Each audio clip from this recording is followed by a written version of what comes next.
Ready?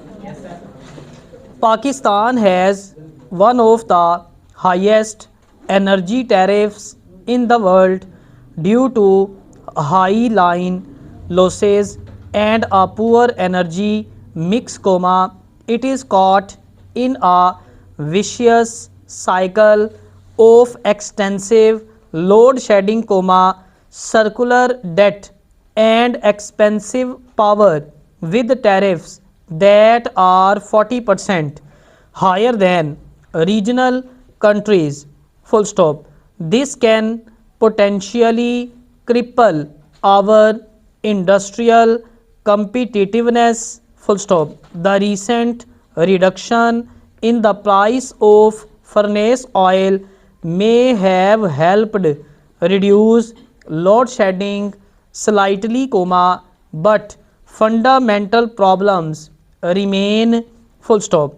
With so much latent demand, the government should not raise expectations by giving deadlines for load shedding. Full stop. Instead, it should focus on developing affordable energy, reducing line losses and eventually reduce load shedding. Full stop. During the 2-year tenure of this government, despite a 50% decrease in prices for furnace oil, and increases in power tariffs, the circular debt has explicably increased from rupees 500 billion to rupees 615 billion, while line losses have remained the same high, pointing to an institutional future, so much so that lenders are now questioning our sovereign guarantees worth. Full stop. It is also noteworthy point out that Pakistani governments have borrowed as much from 2010 till 2015 as they did from 1947 to 2010, effectively crowding out the private sector from the debt market. Full stop.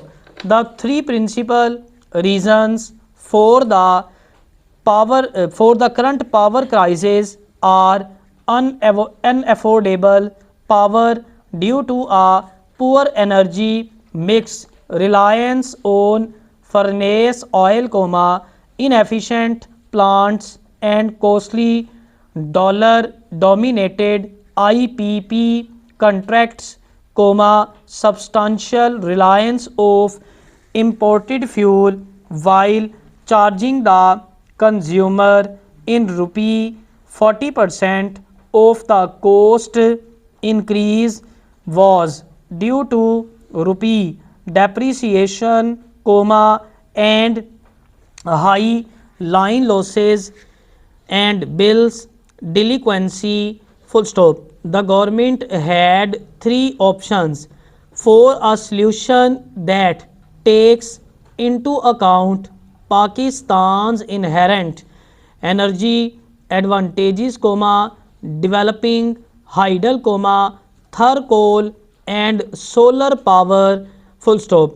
Instead, inexplicably, it chooses to focus primarily on stopgap arrangement, imported LNG and coal.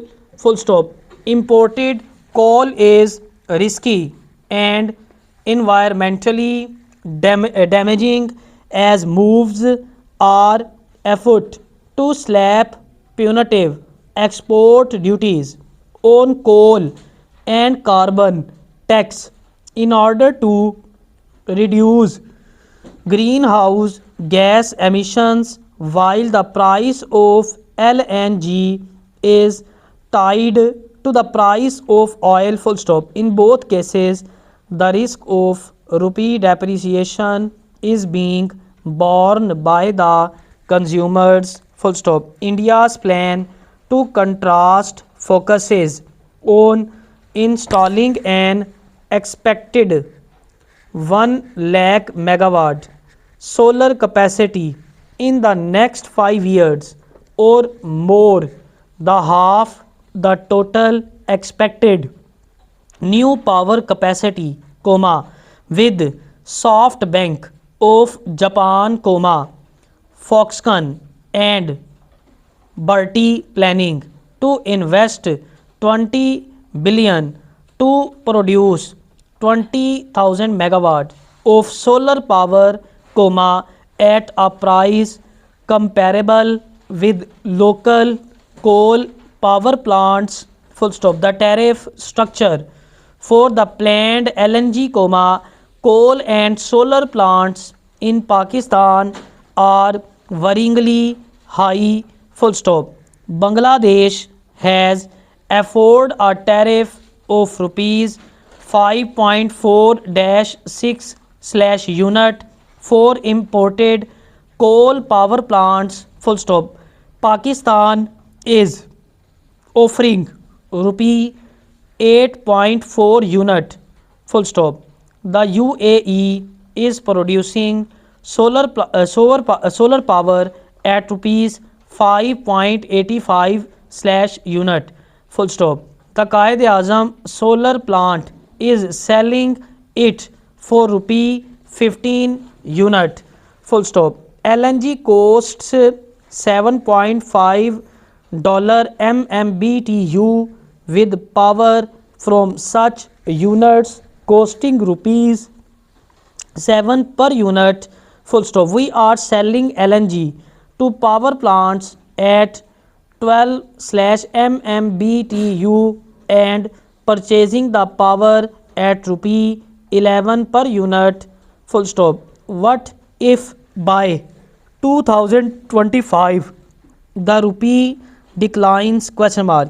Is it fair for the consumers to bear the extra cost, question mark, as compared to Hydel or Thercol, where the tariff would be less than rupee 5 per unit, or half of what we are planning to pay, full stop.